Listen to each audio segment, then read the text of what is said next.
Esto es La Entrevista con Raúl Valladares.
El anuncio del incremento a la tarifa eléctrica que entró en vigencia hace unos días ha traído consigo varias preocupaciones a los abonados, quienes lamentan que todo vaya en aumento y más este servicio aún, cuando presenta serias deficiencias por las que nadie responde. La Comisión Reguladora de Energía Eléctrica anuncia un incremento del 12.48% al nuevo pliego tarifario, que estará vigente hasta septiembre. Durante el trimestre marzo-mayo, el precio real promedio del diésel se ubicó en un 74.2% por encima de lo previsto, mientras que el precio real promedio del búnker fue de 59.9% superior al promedio provisto. El sistema registró consistentemente niveles altos de demanda y por consiguiente mayor requerimiento de generación térmica a precios altos, lo que incrementó las compras de potencia y energía por parte de la ANE. En el mismo periodo, el Empira se depreció en 0.41%, incrementando asimismo los costos de compra de dichos combustibles. A pesar del incremento, las autoridades de la CREE precisan que en realidad la tarifa debió aumentar 21.5%, pero de esta cifra solo se aplicaron 12.48%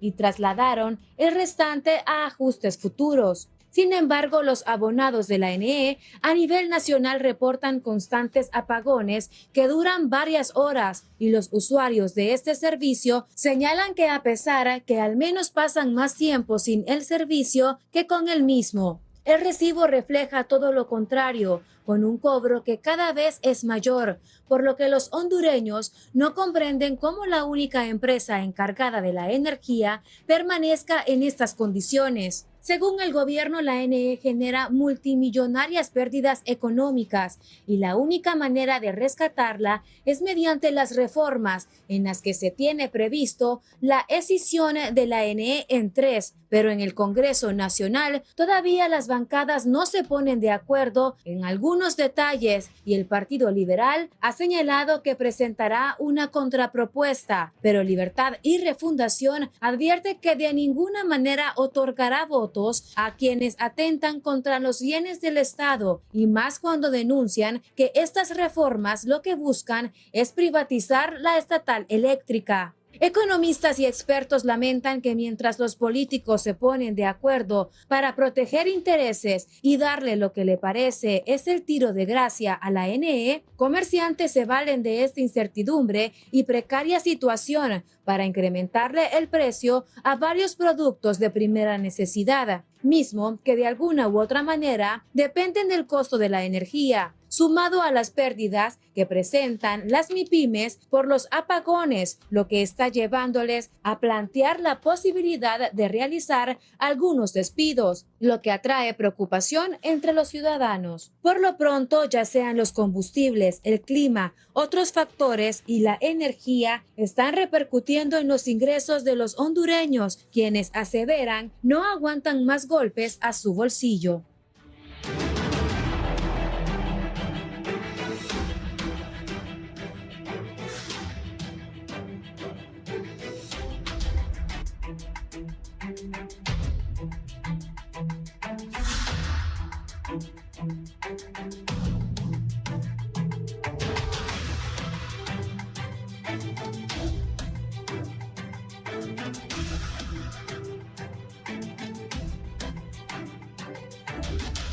Buenos días, gracias por estar en la entrevista. Hoy es ya viernes 2 de julio, listos para informarles de estos temas, apagones, nueva tarifa, el impacto de esto en la economía del país. Distinguidos invitados esta mañana, muy temprano estaba aquí el doctor Dante Mossi, es presidente del Banco Centroamericano de Integración Económica. Bienvenido. Muchas gracias, un placer estar aquí. Gracias. También el ingeniero Eduardo Benaton, presidente de la Asociación de Generadores de Energía Renovable en Honduras. Ingeniero. Muchas gracias, un placer estar en este foro. Esperemos que podamos hacer aportes que puedan ayudar a resolver esa problemática que nos han... Don Alexander Godoy es el secretario general del Sindicato de Trabajadores del ENE. Buenos días, licenciado Raúl, compañeros panelistas. Es un honor estar en este programa. Gracias. El licenciado Danilo Louk es director de Protección al Consumidor. Bienvenido. Buenos días, muchas gracias, don Raúl, por la invitación a este foro y espero que a través del diálogo que hay acá, pues se puedan, el pueblo hondureño, tomar conciencia de algunas de las acciones que se pueden tomar y que también los diputados del Congreso Nacional puedan ver algunas de las opciones que se pueden tomar en pro del mejoramiento del sistema eléctrico del país. Sí, ¿qué piensan los trabajadores del ENE de ese incremento del 12.48 a la tarifa eléctrica? ¿Era inevitable? ¿Habían alternativas? Alexander. Sí, licenciado Raúl, pues nosotros como trabajadores, pues en realidad pues miramos que haciendo una tendencia y una comparación con incrementos de trimestres anteriores, este incremento es bastante grosero pues a la población hondureña y a los abonados. Pero siempre hay que considerar ciertas variables, pues dentro de una de ellas va encaminada, recordemos que lo que está la CRE valorizando en esta evaluación de este trimestre son los meses de marzo, abril y mayo, y conlleva que en el mes de marzo el impacto del valor del búnker llegó casi a $126 el barril. Eso conlleva que, viendo los tres factores, con el deslizamiento de la moneda, la demanda subió fuerte en esos meses, creo que llegó a 2.132 megawatts de energía. La demanda también, tuvimos que comprar más energía. Eso conllevaba que al momento de hacer la revisión sustancial técnicamente, pues tenía que verse aplicado este incremento totalmente grosero hacia nuestros abonados. Y recordemos que el impacto fue menor porque a petición de la ANE se le hizo la petición a la CRE que no considerara el 100% de los valores, porque estábamos hablando aproximadamente de considerar arriba de 103 millones de dólares, solo consideraron 64 millones de dólares, quedando un remanente, un diferencial para tratar de aplicarlo en el próximo trimestre, que sería la revisión del cuarto. Si usted hacía números según los técnicos, la tarifa podía haber llegado, le decía Raúl, a un 21.2%. Eso conlleva que eso sí era totalmente letal para los intereses de nuestros abonados y la población en general. Nosotros pensamos que para buscar otras variables definitivas solamente se dio esa aplicación de ese diferencial para no poder aplicar toda ahorita a partir del 1 de julio. Y creo que otras variables podían surgir aquí, más que todo solamente subsidiar por parte del gobierno central, porque técnicamente la energía se consumió, la energía se compró y la energía se debe.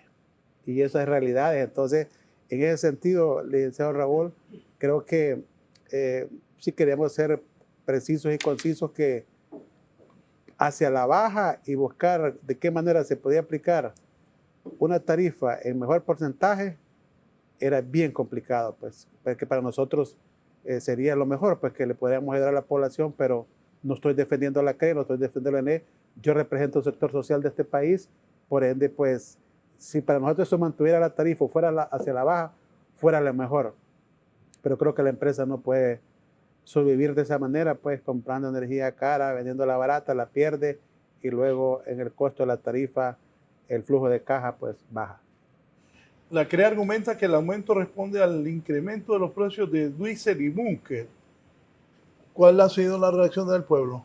Bueno, nosotros que nos encontramos todos los días haciendo inspecciones en las calles, ya llevamos más de 7.000 inspecciones realizadas en tan solo este año, vemos que esto sin duda genera un ambiente de tensión, más que todo por la especulación que se crea para aumento de los productos de la canasta básica.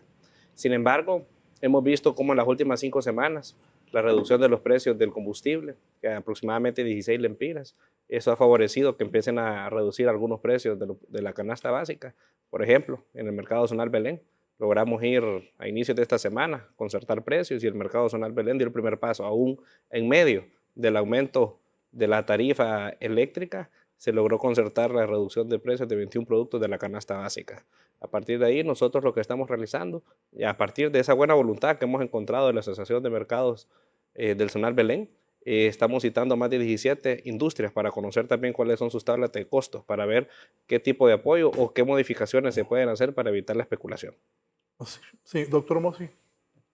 A ver, mire, primero, la ENE tiene problemas serios financieros y casualmente es porque compra caro y vende barato. Así que este problema, ¿verdad?, de ajustar las tarifas es un problema más grande, es un problema estructural que necesita ser cambiado. Esto definitivamente va a venir a alimentar la inflación que ya ha sido iniciada por el aumento de los precios del combustible. Así que yo saludo estos esfuerzos por mantener la canasta básica a precios más asequibles, pero seguiremos con inflaciones, no lo digo yo, lo dice el acuerdo con el Fondo Monetario Internacional, que es un acuerdo entre el Gabinete Económico y el Fondo, y se habla de que el sector de energía va a seguir siendo la causa número 1 de inflación este año. Y la electricidad tiene un efecto inclusive más potente que la misma gasolina y el diésel, porque obviamente nos afecta a todos. Entonces, para volver al tema, por eso necesitamos cambiar todo el marco del sector de energía, porque no está funcionando. Necesitamos buscar eficiencias, reestructurar la empresa de una mejor manera, perseguir a todos estos morosos que le deben al ENE, que no soy yo, porque yo si me tardo en pagar un día, me la cortan, ¿verdad? Y tengo que salir ahí con una impresión del pago, porque si no me cortan el servicio. Pero aquí es un secreto. Yo no entiendo por qué es secreto, ¿verdad? Y ya dijo el gerente que el moroso sencillo más grande es el Estado de Honduras. O sea, que es un asunto de cambiarse dinero a otro. Y también el tema, pues, de las pérdidas técnicas, de gente que está robando el servicio. Pero para volver al tema, yo creo que cuando uno mira, no una página, sino que 2 páginas de ¿cómo se llama? Suspensión de servicio programado, ¿verdad? Eso, creo que la presidenta Sheinbaum lo dijo, en México no hay apagones, sino que hay programación de suspensión de servicio. Perdón, para el ciudadano promedio le van a quitar la energía eléctrica todo un día o un par de horas. ¿Y por qué? Porque no ha habido inversión en donde se requiere, no ha habido decisión, no ha habido recursos. Tenemos que buscar 1.800 millones de dólares. Yo no he oído una tan sola palabra al señor ministro de Hacienda de cómo va a buscar esa plata, cómo va a pagarle a los generadores privados, porque si no, o sea, eventualmente van a tener que apagarse. Paran el marco. Sí, o sea, se va a convertir en una crisis energética en una crisis financiera, porque los bancos van a ser dueños de las generadoras y los bancos tampoco son empresas generadoras. Entonces, creamos una serie de problemas al país. Entonces, este es un problema serio. A mí me preocupa cuando oigo declaraciones inoportunas. Ya cuando todo parecía que va a pasar la ley, sale la declaración de la designada presidencial dando tonterías, porque habló tonterías y hay que decirlo claramente. Lastimosamente, el presidente de la República, el presidente del Congreso estaban fuera del país en el momento crítico, ¿verdad? Ya estuviéramos hablando ya de la siguiente fase. Pero para volver al tema, enfocarme, creo que es una buena idea lo que está haciendo el gobierno, ¿verdad? Con la reforma en la ley, tratar de resolver de una buena vez los problemas sistémicos que tiene el sector y resolver el problema del ENE. Conversábamos más temprano, vine muy temprano, conversábamos, ¿verdad?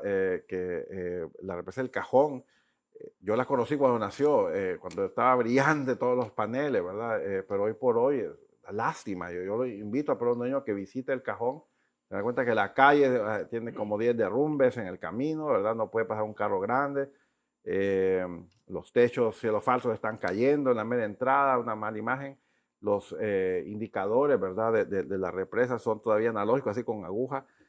Por favor, si queremos a nuestros activos nacionales, apoyémoslos y tenemos que hacer lo que sea necesario para salvar estas inversiones estratégicas. Pero hoy por hoy estamos en problemas y yo lo que me gustaría decir, sí hay apagones hoy, la energía está cara, Pero ¿sabe qué? Va a estar más cara porque no va a haber energía más adelante. Así que el plan B es que todos compremos un generador, paneles solares, baterías, porque no va a haber energía. Si no nos ponemos de acuerdo a qué hacer con el tema energético. Ingeniero Eduardo Benaton, usted está en el rubro de la energía. Sí, señor. Mire, de los 3.000 megas instalados que hay en el país, cerca de 1.400 megas son no renovables. La diferencia es energía renovable. Lógicamente, cuando nosotros tenemos, digamos, esos vaivenes internacionales que afectan el precio del petróleo y sus derivados, eso pues se tiene que sentir en Honduras y tarde o temprano se va a ir a reflejar a la tarifa, al precio.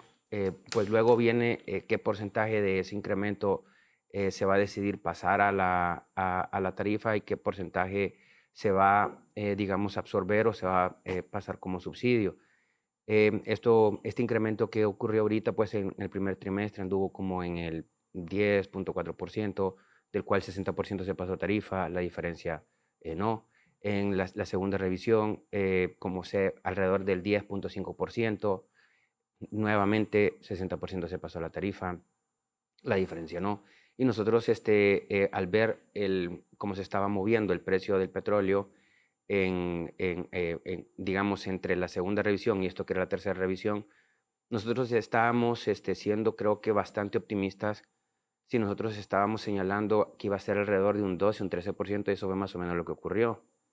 Pero pudo haber sido peor. Si el precio del combustible, del petróleo, hubiera seguido incrementando, sí podíamos haber estado hablando de un porcentaje que hasta escalofríos me daría a mencionar. Entonces, lo que yo pensaría es que sí es necesario partir de lo que está en nuestras manos. Y ahorita en lo que está en nuestras manos es confeccionar entre todos un buen marco jurídico, una buena ley, con las experiencias que nosotros ya tenemos. ¿Por qué? Porque inmediatamente el segundo paso es llamar a una licitación, lanzar unas bases de la licitación y que esta nueva licitación, no solamente generación, sino que en generación, transmisión y en pues, otros componentes, esta competencia, estas empresas que esperamos que sean numerosas, compitan por un mejor precio y eso es al final lo que nos va a traer vía mercado la respuesta de precio, de un mejor precio de kilowatt hora que todos estamos esperando. Digamos que ese sería un mecanismo lógico, un mecanismo estructurado, uno tras otro. No sé cuánto tiempo nosotros podemos estar debatiendo una ley. Creo que este proyecto de ley es bueno, todo se puede mejorar, pero no deberíamos demorar mucho tiempo en hacerlo. Así que sí estamos en una situación que nos está afectando a todos. De no hacerse, pues nos vamos como bien lo dijo el doctor Mossi, lo que nos estaríamos afrontando es apagones de más horas y nosotros nos podemos dejar, por ejemplo, los quirófanos sin energía. Entonces, como usted puede ver, sí tenemos un problema mayúsculo, pero todavía hay solución. Así que con ese optimismo que todavía nos queda, es que nosotros tenemos que ver el problema, enfrentarlo y creo que hay un elemento que no hemos, digamos, activado en la población, y es que la población se tiene que empoderar del día a día. No es lo mismo decir yo quiero energía eléctrica competitiva, de calidad, que decir yo quiero energía eléctrica y quiero que sea renovable, como haría en Costa Rica. Usted va y pregunta y la gente le dice yo quiero energía renovable, yo no quiero energía no renovable, por todo lo que ya hemos explicado. Así que ese elemento de la ciudadanía hay que empezar a dar un paso al frente y hay que empezarlo a exigir. Así que sería, digamos, en esta primera intervención lo que yo le podría aportar. Sí, algo. Que Honduras dependa del búnker y del diésel y usted trabaja con renovables. ¿Qué nos dice de eso? Sí, mire, nosotros no estamos en contra de la energía no renovable. Nosotros entendemos que son inversionistas que también han creído en el país y que han traído este tipo de tecnologías que pues de una forma u otra le están dando solución a lo que tenemos, porque no es lo mismo tener una energía cara a no tenerla. Eso hay que decirlo. Pero esto no lo hemos sabido nosotros aprovechar como país, como diciendo, bueno, mientras tenemos estas tecnologías, pues, repito, caras, que nos puedan servir como de apoyo para poder hacer inversiones en otro tipo de tecnologías que utilicen los recursos que el país tiene, y esto pues nos ayudaría a ser no solo más competitivos, aprovechando lo que nosotros ya tenemos, sino que también dando esa respuesta de calidad, de seguridad que el país necesita. Hoy tenemos el advenimiento de lo que le llamo un factor tecnológico disruptivo, que es el almacenamiento. Hace 5 años, hace 10 años, hablar de baterías era todavía hablar de ciencia ficción. Hoy en día las baterías prácticamente son la norma en todo el mundo, en todo el continente.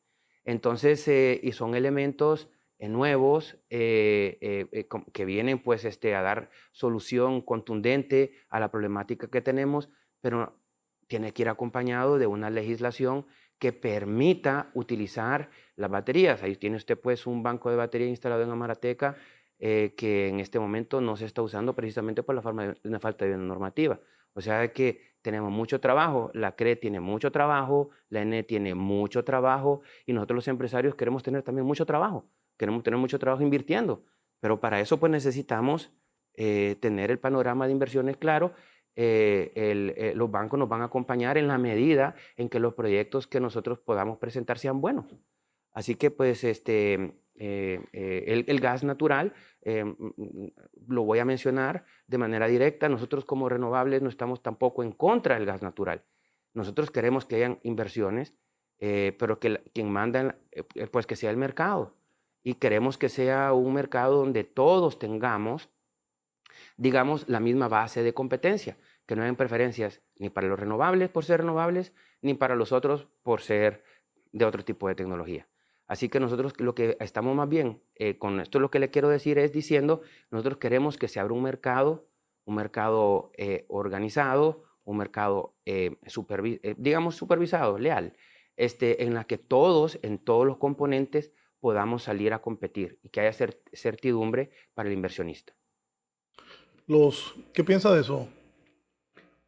Yo creo que el abanico tiene que abrirse. Desde que se creó el decreto en el año 2007, el incentivo a la energía renovable, pues se abría un mercado de oportunidades, de competencia, donde se cambiara la matriz energética en el país y que tratáramos de bajar por lo menos un 50, 60, 40, 60 renovables y 40 de energía totalmente térmica de líquido negro.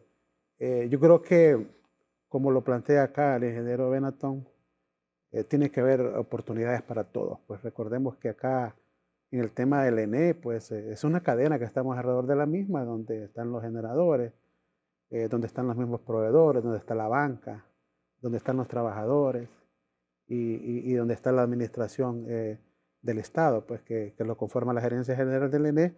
Y en cuanto al tema pues renovable, este país tiene grandes riquezas, pues grandes riquezas hídricas donde podemos explotarlas de acuerdo a los tiempos y que exista esa inversión. Pues si la última inversión creo que armó la empresa en la administración anterior fue la planta fotovoltaica que tenemos en Terrero Blanco, en Patuca, donde el día de antier creo que estuvimos por allá en la central hidroeléctrica a ver cómo estaba la operación de la planta, y ya miramos pues el switch de la interconexión a la línea 230, el licenciado Raúl, que alimenta el departamento de Olancho a través de esa planta fotovoltaica. ¿Eso qué quiere decir? Son 40, 50 megas que nos va a responder. Entonces, yo creo que nosotros siempre le hemos venido apostando a ello, sin discriminar pues la generación térmica. En su momento nos han ayudado mucho.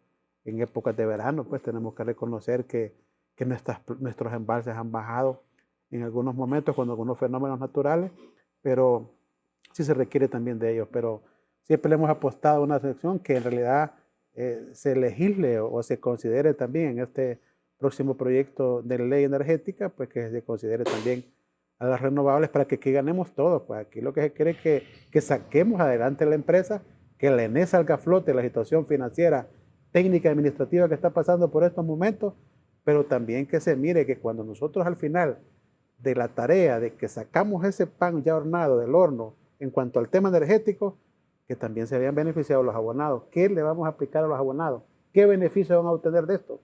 ¿Qué pasó? ¿La tarifa se va a mantener? ¿La tarifa le va a bajar? ¿Va a haber mejores prebendas? Aquí la ventaja es que por lo menos el mercado y el monopolio se va a aperturar, pues. Y el monopolio de repente no lo va a tener la ENE. Pero creo que hay muchas cosas que tenemos que ver cómo le entramos al tema de generación. La licitación de los 1.500 megawatts hay que retomarlo. Va a haber un momento que los vamos a quedar sin potencia. Ya va, desde el 2023 viene lanzando las licitaciones, se han venido declarando fracasadas, no se han venido dando. Y ahorita pues con una capacidad instalada de unos 3.000 megas, que algunas no entran, pues algunas no entran en horas pico cuando no tenemos sol, no tenemos viento. Pues lógico que sí han estado entrando con estos calores que han estado, por lo menos las fotovoltaicas han estado entrando fuerte, y las eólicas y las plantas nuestras, pues que son propiedad del Estado, que es un 21 o un 22% que inyecta el sistema, pero eso conlleva que nos ayude mucho a regular potencia y voltaje del sistema interconectado nacional.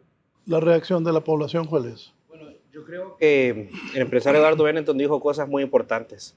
Honduras tiene que pasar hacia una transición energética, porque eso verdaderamente es lo que va a mantener un precio estable y le va a garantizar a la población que los productos de la canasta básica pues se mantengan estables o incluso puedan ir hacia la baja. Hay algo que me llamó mucho la atención, y es que el sol y el aire no sube de precio. Eso es de todos y eso siempre está ahí. Y es por eso que es necesaria esta transición. Pero ¿qué pasa cuando el generador de energía renovable no está generando energía? Se le compra a la energía al combustible fósil, y en esos picos es cuando hay un aumento en esas tarifas. Y me pueden corregir si yo me equivoco, si eso es así. Eso es por eso que es muy importante lo que él mencionó, el almacenamiento. Nos estamos enfocando mucho en la generación, que es necesaria. Pero ¿qué pasa cuando no estamos generando? En esos picos nos vamos al tema, a los combustibles fósiles, y ahí ya no depende de Honduras. Eso ya depende del precio internacional, que el combustible haya o no haya guerra, va para arriba. Más que todo, muchas veces más que para abajo.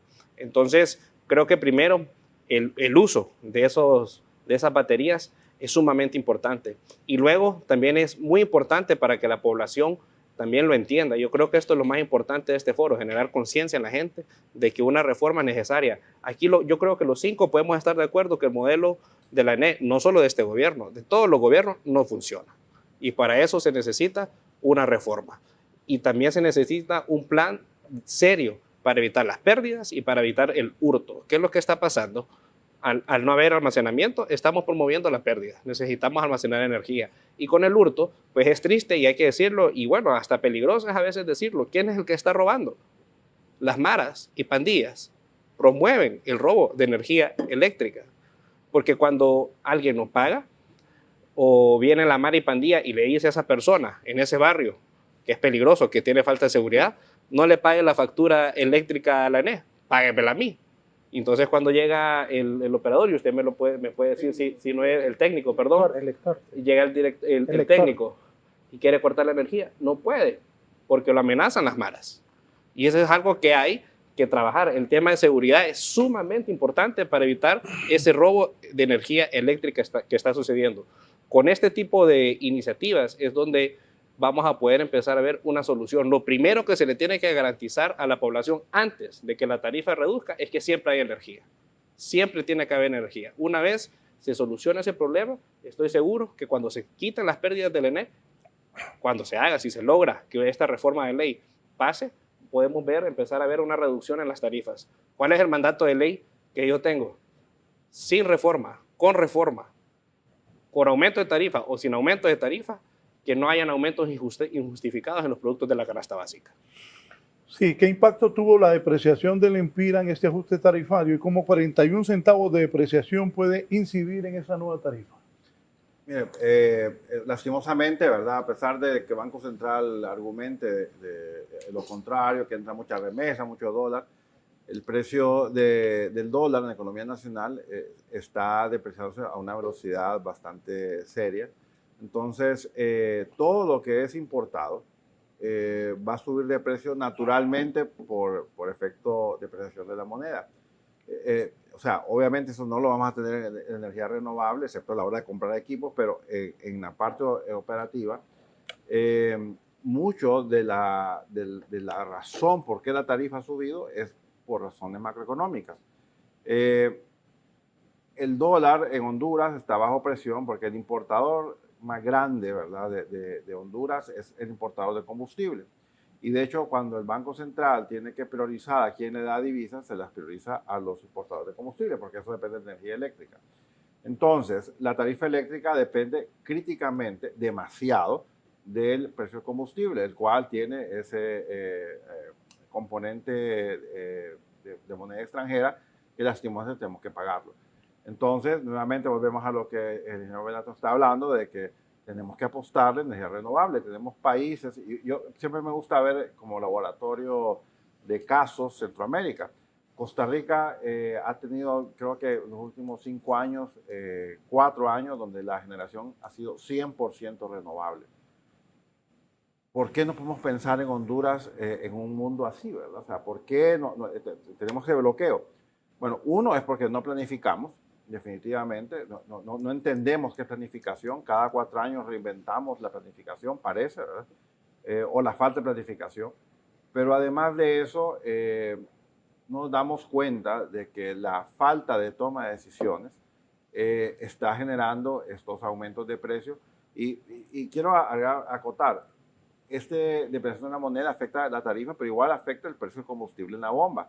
Si uno mira por qué sube el precio de la gasolina, el precio del diésel, a pesar de que están bajando los precios internacionales, una buena componente es depreciación de la moneda. Entonces, aquí todo está interconectado. O sea, Honduras es un mercado pequeño, pero es un mercado. Y si no aprendemos a trabajar con una estructura más dinámica, menos dependiente del precio del petróleo, el cual importamos, vamos a estar sujetos a este impacto de la depreciación de la moneda. Pero en general, nuevamente, el precio que pagamos por nuestra electricidad tiene que ver con la estructura de generación de energía eléctrica. Si Honduras fuera como Costa Rica y generáramos 100% renovable, el impacto en la tarifa por deslizamiento de la moneda sería mínimo. Entonces, ¿hay capacidad en Honduras para que la energía sea 100% renovable? Claro que sí, y de muchas maneras. No quiero quitar espacio aquí, pero yo también estoy aprendiendo. Pero tenemos aquí se han hecho una cantidad de estudios regalados sobre potencial de energías renovables, pero realmente las ignoramos, las despreciamos. Estamos en un año de superniño, no hay agua en Tegucigalpa, necesitamos más represas, necesitamos más techos solares. Mire, yo creo que yo siempre aplaudo buenas ideas independientemente de quién las haga. Le voy a comentar un programa que yo creo que nadie sabía, y eso lo puso el presidente Juan Orlando Hernández. La presidenta Xiomara Castro lo siguió, y yo honestamente no sé qué ha pasado, pero no tiene dinero. Es un programa que le financia techos solares al sector privado. Entonces, yo he tenido la oportunidad de sobrevolar sobre República Dominicana, y cuando uno vuela por Santo Domingo y otras ciudades, es increíble ver la cantidad de techos solares. República Dominicana es uno de esos países que está peor que Honduras en tema eléctrico. Hasta hace poco se han medio arreglado la cosa.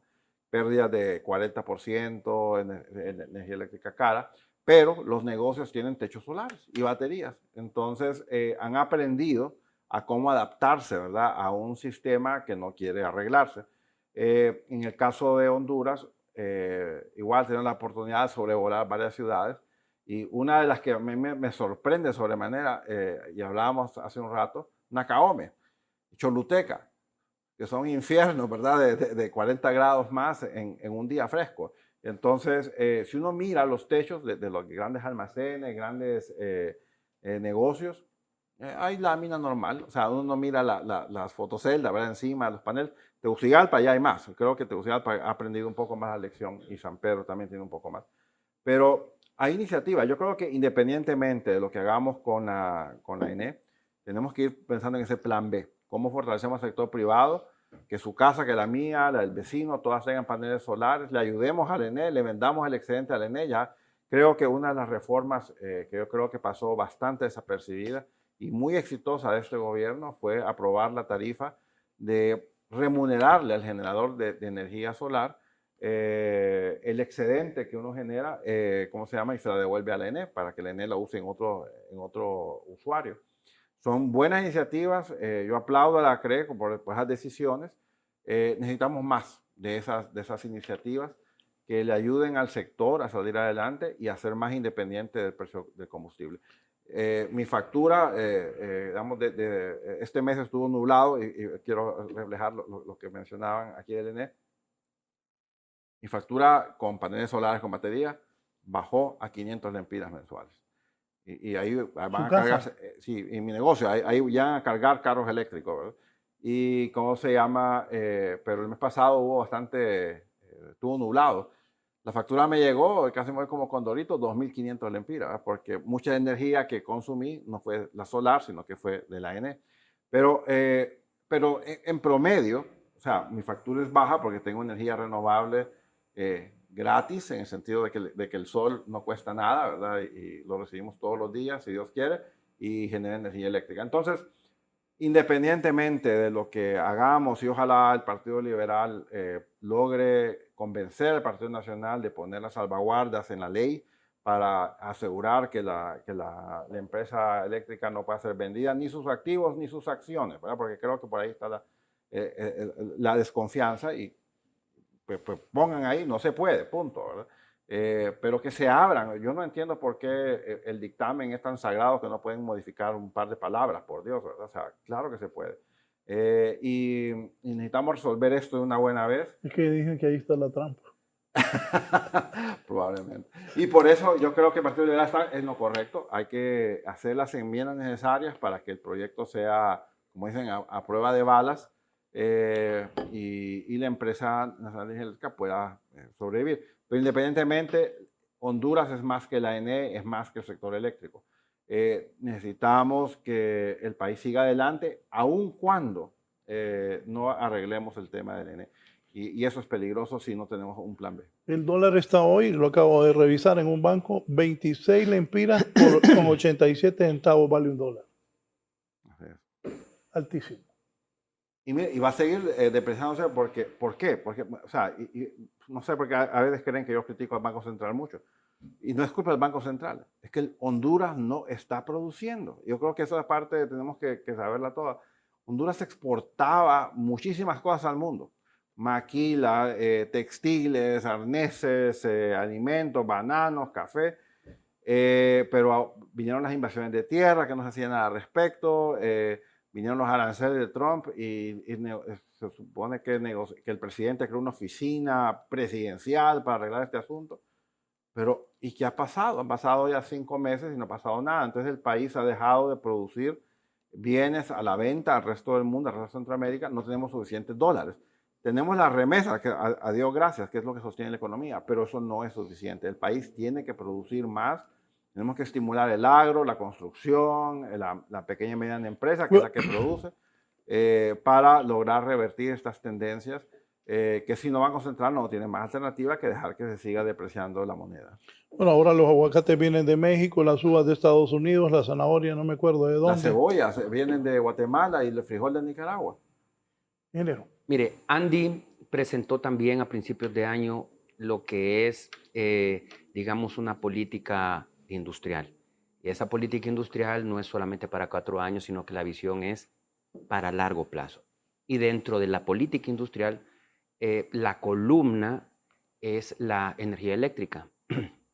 Y dentro de esa columna, el factor decisivo era la implementación de energía renovable. Perdón, volvemos nosotros al tema original, que es, digamos, qué es o cuáles son los pasos que hay que dar para resolver la problemática que hoy tenemos. Solita no se va a resolver. La ley marco en este momento, pues, que se está discutiendo, sí, hay que perfeccionarla, repito, es una buena ley, estamos de acuerdo, pero mire este fenómeno, y lo voy a decir porque el doctor Mossi lo mencionó, y es que no me gusta hablar hacia atrás, solamente lo haré como ejemplo. En la 46-2022 al principio también la gente siempre que le escribe creen que esa ley es la última, que no va a haber nada mejor y como que no quieren que los demás sectores aporten. Y eso ocurrió en la 46-2022. Yo me recuerdo que hasta altas horas de la noche los equipos de AER y también los de la APE trabajamos y presentamos en conjunto nuestras propuestas y prácticamente no se tomaron en cuenta. Se aprobó la 46-2022 al principio cuando había luna de miel entre todos los partidos políticos, se aprobó y luego ocurrió que ya alrededor de 2024, yo lo sé porque estuve en esas reuniones, nos pidieron que por favor nosotros presentáramos una propuesta para modificar el 46-2022. ¿Y cuáles eran esas modificaciones? Lo mismo que nosotros al principio del 2022 habíamos propuesto. Al final, pues, no se pudieron incorporar, ya no había ambiente en el Congreso, y entonces terminamos hasta el día de hoy con una ley que no le dio ninguna solución digamos, a las inversiones que el país hasta el día de hoy y posiblemente más sigue necesitando. ¿Por qué lo digo? Porque esto ha ocurrido, se asemeja, no es igual a lo que estaba ocurriendo. Nosotros hemos hecho observaciones, y cuando digo nosotros, no solo somos los renovables, somos todos, hemos hecho observaciones, esperemos que se hayan tomado en cuenta, y digo esperemos porque no todos los que nosotros hemos levantado la mano y señalado lo han estado escuchando. Más bien lo que el discurso ha sido, nosotros no queremos favorecer a ningún grupo ni al otro, y nosotros como Asociación Hondureña de Energía Renovable, lo que nosotros estamos precisamente digamos, apoyando, porque nos hemos reinventado en nuestra visión, es partiendo del consumidor final. El consumidor final, si es cierto, necesita energía, y necesita energía a un precio competitivo. Mire lo que le voy a decir, a un precio competitivo. Pero no solo necesita eso, necesitamos también inversiones en transmisión, en transformación, en distribución. Entonces es un esquema mucho más amplio que, además de reestructurar la ENE, que es la empresa más importante del sector eléctrico hasta el momento, estamos hablando de algo más, mucho más amplio que solamente solo hablar de generación renovable. Estamos hablando también de solventar esos vacíos normativos que dejan espacio para que haya mucha discrecionalidad por parte de la gente que está en los ministerios, digamos, administrando la ley en el día a día, en la parte de operación. Entonces, como usted puede ver, ese elemento es importante porque si no hay certidumbre, si no hay certeza, o no hay inversiones en el país, o lo que va a ocurrir es que van a hacer inversiones que van a dejar un kilowatt muy caro, porque, claro, ese riesgo se lo van a trasladar al costo, al precio. Otra cosa también que es necesario decir, la ley por sí sola, esta que está presentando, no le va a resolver el tema de las pérdidas. De hecho, ha habido una discusión en que si es necesario o no es necesario, pues la verdad es de que la ENE, no voy a decir el señor gerente porque él tiene un equipo, ya ahorita debería estar presentando un cronograma, pero no herir ninguna susceptibilidad con lo que estoy diciendo, pero hay que decirlo también, ya deberían estar presentando un cronograma para atacar a los 10 circuitos de pérdida más importantes del país que representan el 43% de la pérdida. Estábamos hablando que anualmente ahí podrían haber alrededor de 15.000 millones de lempiras. Y para eso también se ha dicho, se necesita posiblemente presentar, tal vez no al mismo tiempo, pero sí uno tras otro, una ley antihurto, algo que le dé, digamos, más garra, más dientes a la ENE, que ahorita es la encargada de hacer toda la distribución, y empezar pues a resolver y a dar resultados, y que la población pueda percibir que no solo es un discurso, sino que están haciendo en el campo las cosas. Eso es una parte. Lo otro también que tenemos que hablar y es de un reperfilamiento de la deuda.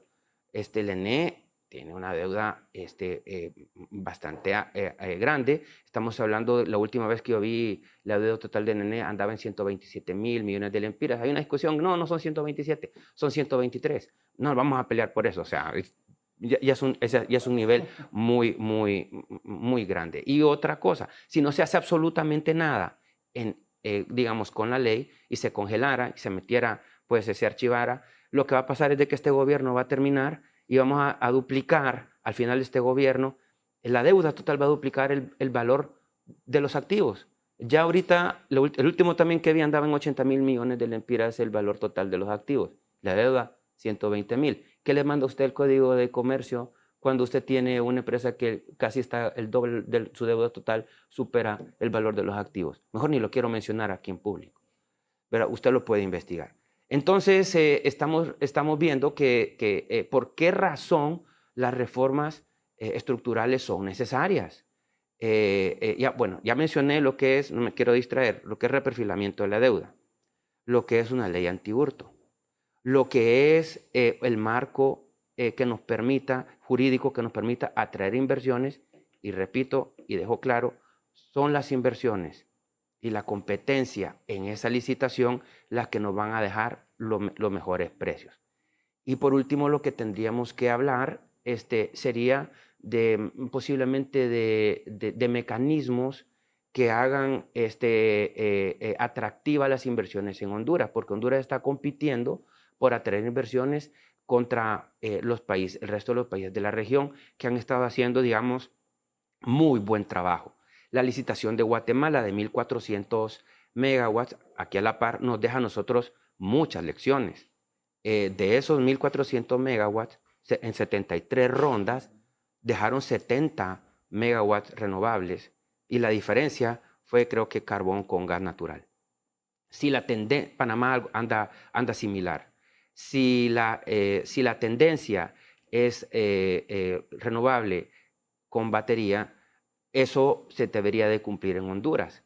Así que el panorama, digamos, de inversiones estaría hacia donde nosotros podríamos dirigirnos, estaría relativamente claro. Lo que no está claro es si nosotros nos podemos poner de acuerdo lo suficientemente rápido en esos puntos en los cuales ha habido discrepancia. Nosotros como inversionistas en el sector renovable tampoco estamos a favor de la privatización. Nosotros tampoco queremos quedarnos con el cajón, con Patuca. De hecho, yo creo que es un dolor de cabeza muy grande para un inversionista ese tipo de activos. No es el Tajo. Sí, no, claro. O sea, nosotros como renovables sabemos que, mire, es mucho más, yo no voy a decir mucho más lindo, porque uno se apasiona con la ingeniería que hay detrás de la energía renovable. Pero entre producir 10 megawatts con paneles solares y baterías y producir 10 megawatts con energía hidroeléctrica, créanme que yo estaría mucho más tranquilo con 10 megawatts con energía solar con baterías. ¿Verdad? Entonces, nosotros no tenemos, eso lo quiero disipar, ningún tipo de pretensiones sobre los activos del ENE. Lo que nosotros también estamos pidiendo es que nos dejen espacios para complementar esas inversiones en los cuales la ENE no tiene capacidad. En transmisión, en distribución se ocupan 2.000 millones de dólares. Otra gente dice 2.500 millones de dólares. Por Dios, ¿de dónde va a salir ese dinero? Entonces, si nosotros podemos aportar y existen los espacios para hacerlo, cuenten con nosotros como empresa privada, que nosotros haremos nuestros esfuerzos, claro, acompañados de la banca que también tienen su postura y su visión en torno pues, a estas necesidades que el país tiene. Así que eso yo les podría comentar de esta discusión. Voy a hacer la primera pausa, luego continúo con mis invitados de esta mañana.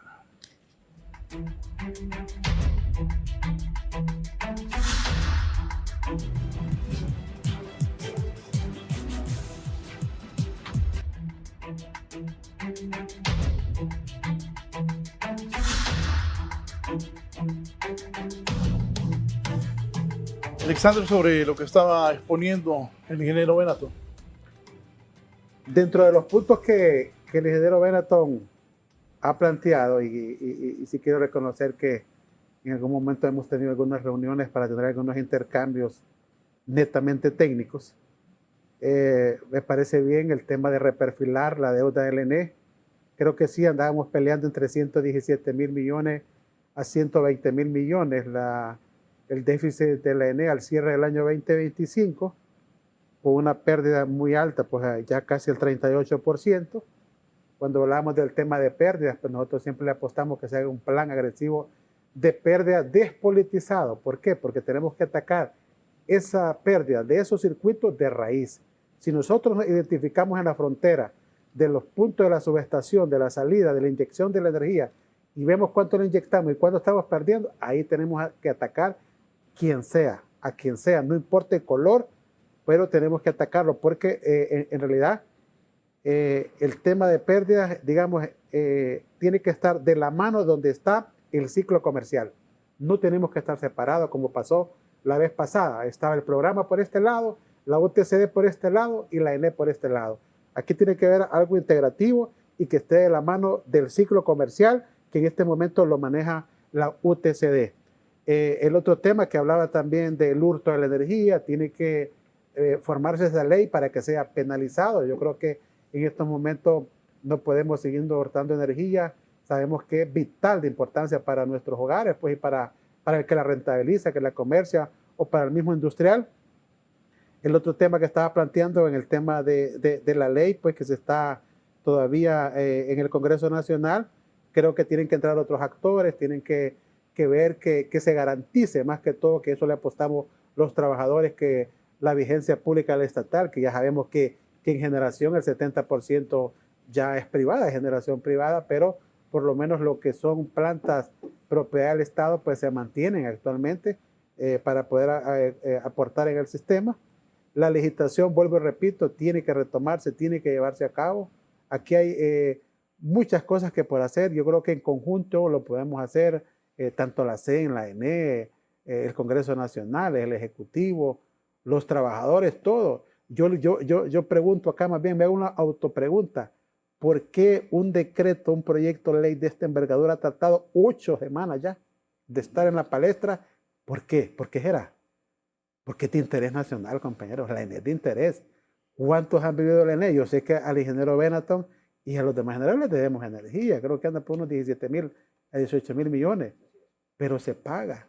¿Y usted cree que sería o estarían de acuerdo generadores o cualquier sector que la empresa se privatizara? Nadie quiere que se privatice.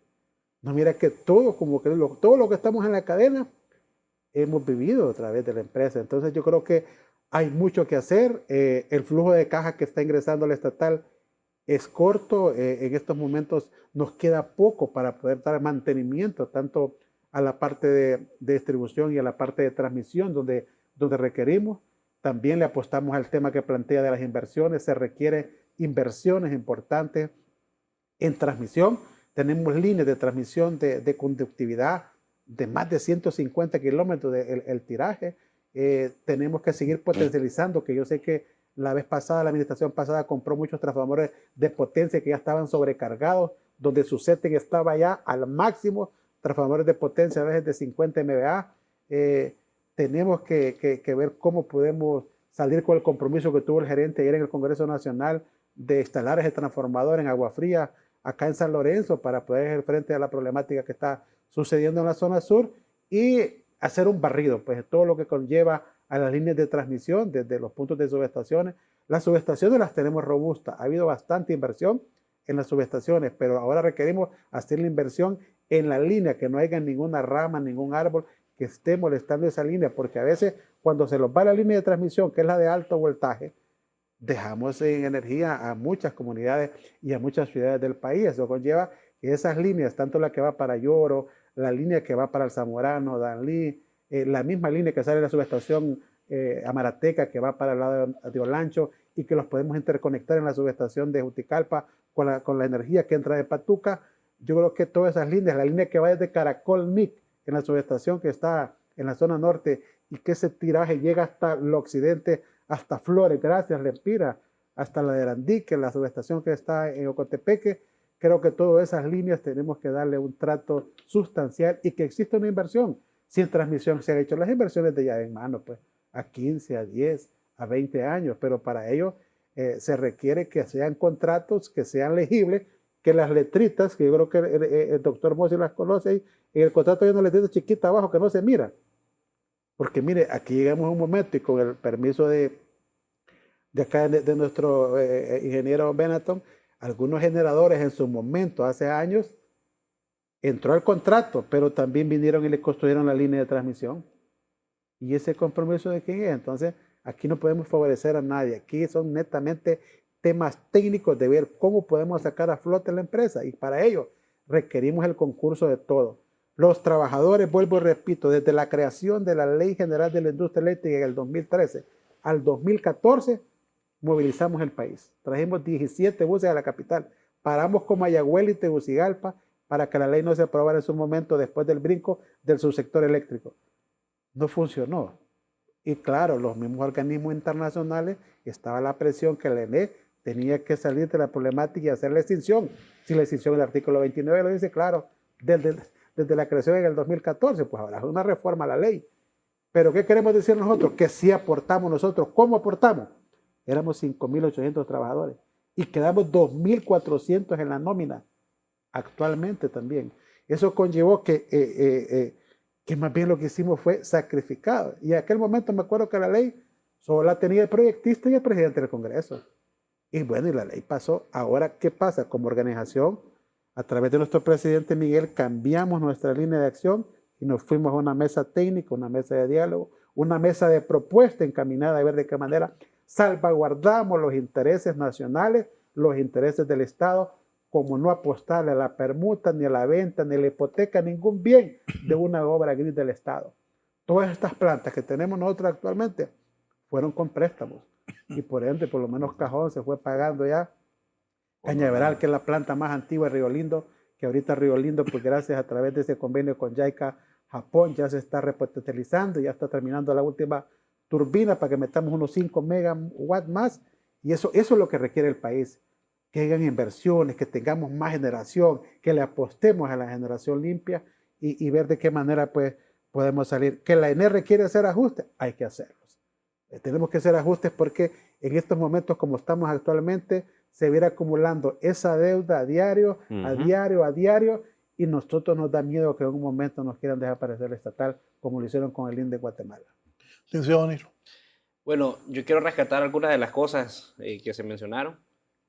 Primero, en el tema de la política industrial, que sí, es una propuesta de la ANDI, la Secretaría de Desarrollo Económico que preside Eddie Ordóñez como ministro, la está agarrando y la está liderando a través de esta política industrial para que la gente entienda. Simplemente en Honduras no existía una política industrial, ahora se van a poner las reglas claras de inversión para promover un ambiente de negocios en Honduras, que actualmente JP Morgan dijo, uno de los bancos más importantes del mundo, que Honduras tiene un buen ambiente de negocios. Creo que está clasificado en BBB+, que eso es un ambiente de negocios estable, que eso es bueno para el país. Estamos en un momento crítico, pero se pueden dar las soluciones necesarias y una de esas es la reforma energética.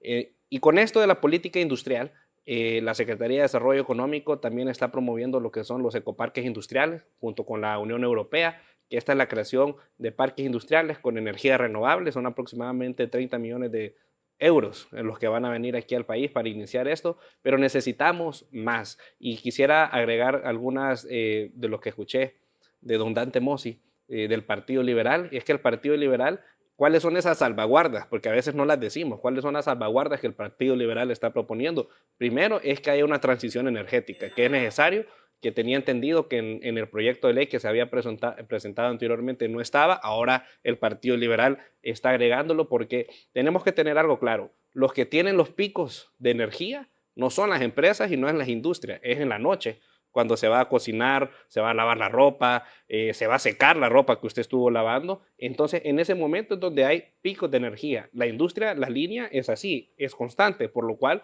es necesario en esa transición energética migrar a la industria, que es la que más consume energía en el país, para que eso empiece a bajar. ¿Qué es lo que nos va a ayudar eso? Y en eso quizás el generador de energía renovable pues, puede dar su aporte.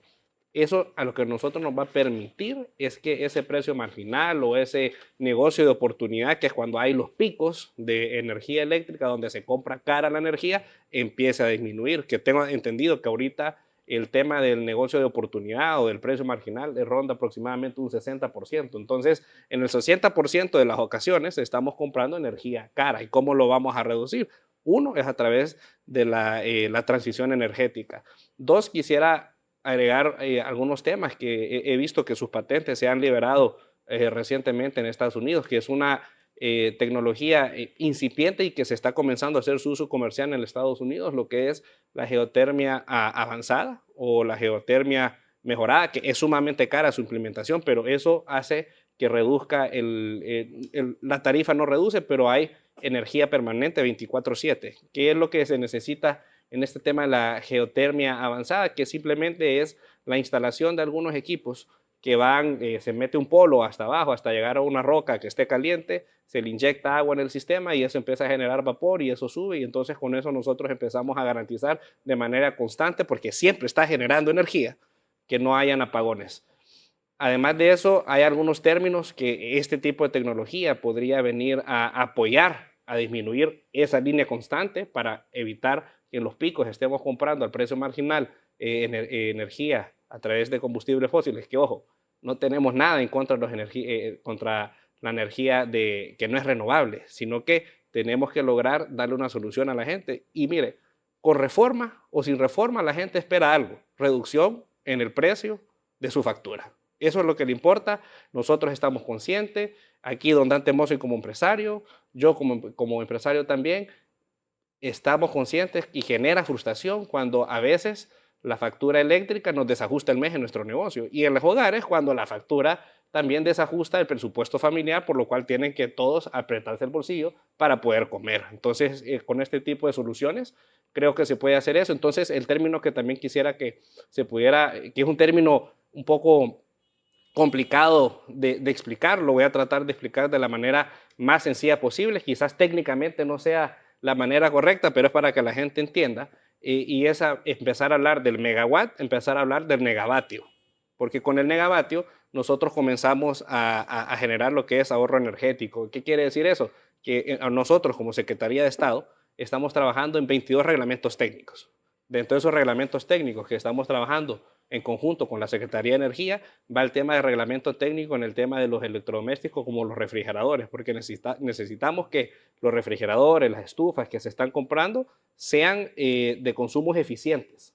Con esos consumos eficientes, nosotros a través del megavatio, que simplemente es generar un consumo eficiente, ahorrar de la generación que actualmente tiene el país, para poder luego, que esto es algo nuevo, que vi que su patente se venció hace como 3 o 4 años en Estados Unidos, poder reciclar la energía en esas líneas de transmisión que se están perdiendo aproximadamente entre un 15 y un 20%.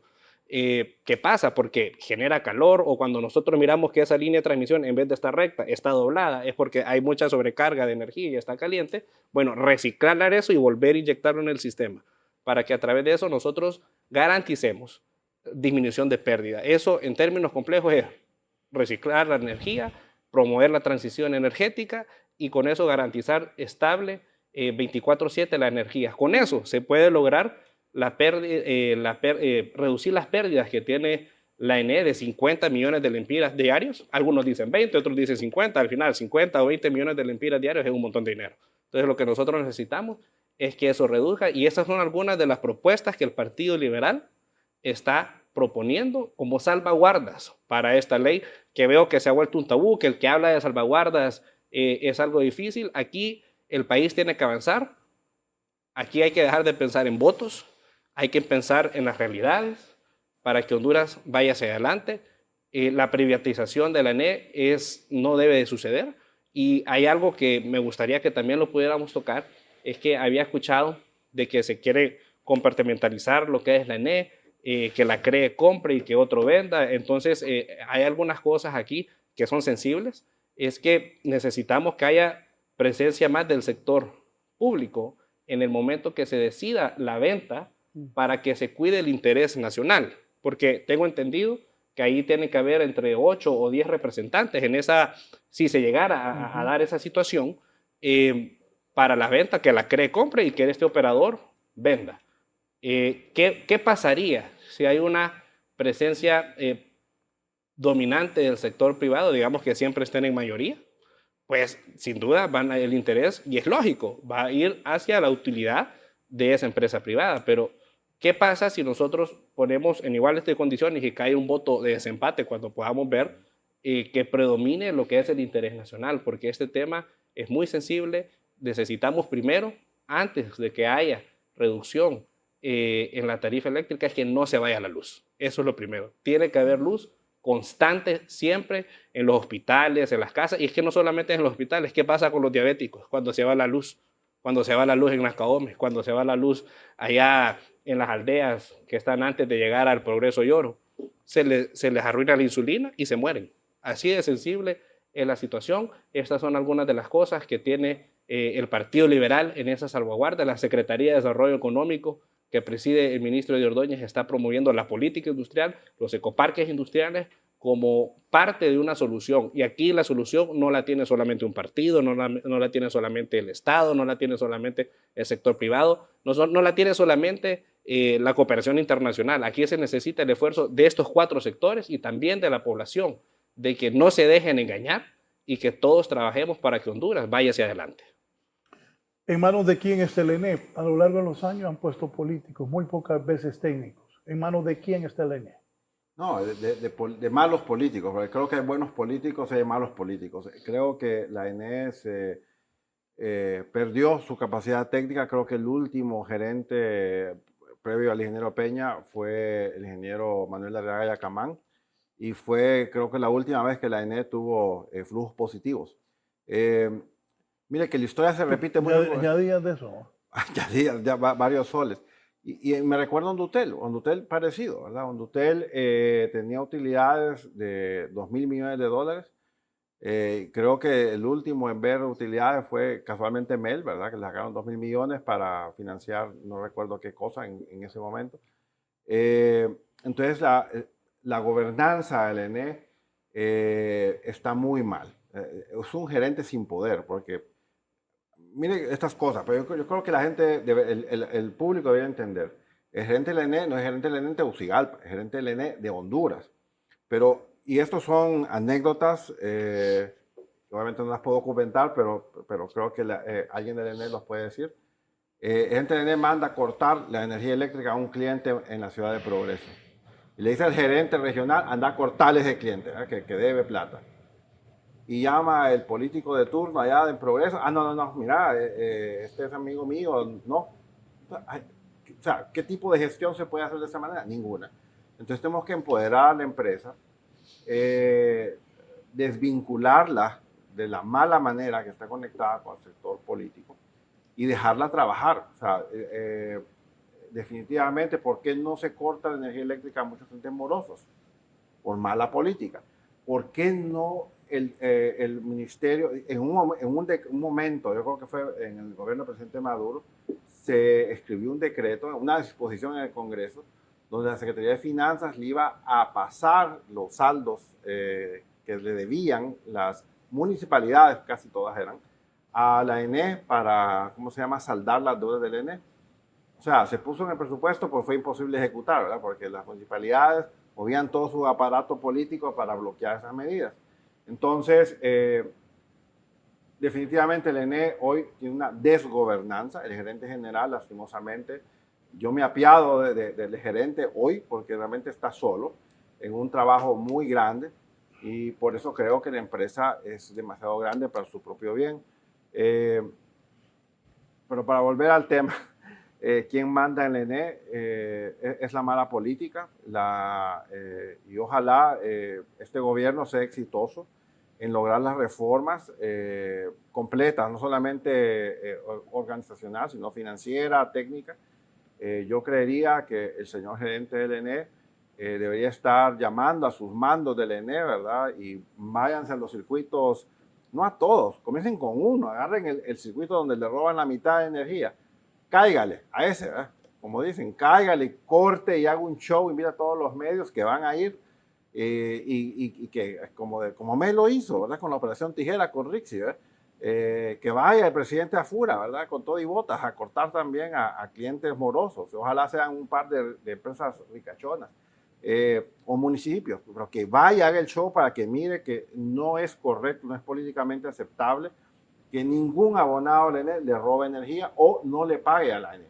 Entonces yo creo que los empleados del ENE, los cuales tengo mucho respeto, muchos de ellos han salido fuera del país a estudiar, muchos de ellos han trabajado toda su vida, ellos conocen los circuitos, ellos saben quién está haciendo la picardía. Es cierto, hay algunos empleados malos que son los mismos que hacen las conexiones ilegales, y eso es la depuración que un gerente tiene que hacer, sus supervisores.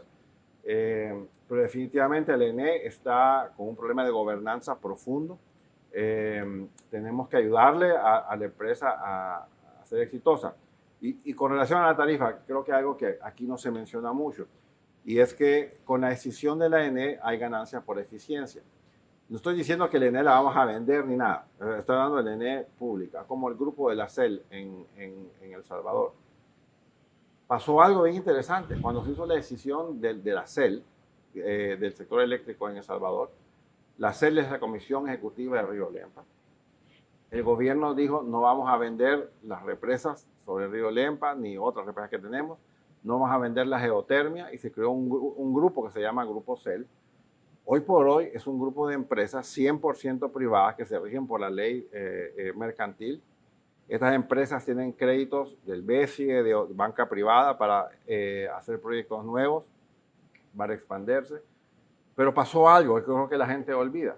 En El Salvador se dolarizó y todo se encareció, pero cuando se abrió el sector, las tarifas bajaron.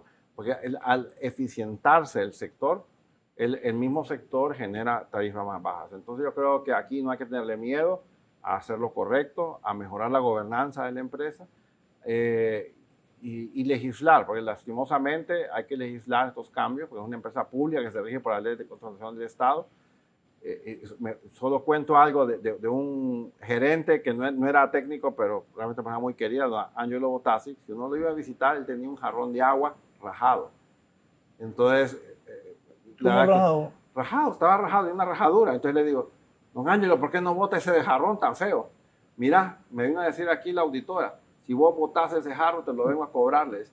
Entonces dice, lo tengo aquí para que me recuerde por qué en ENE es tan difícil hacer negocios. O sea, mire, yo trabajé, el último trabajo que tuve en el Banco Mundial era oficial de operaciones en energía.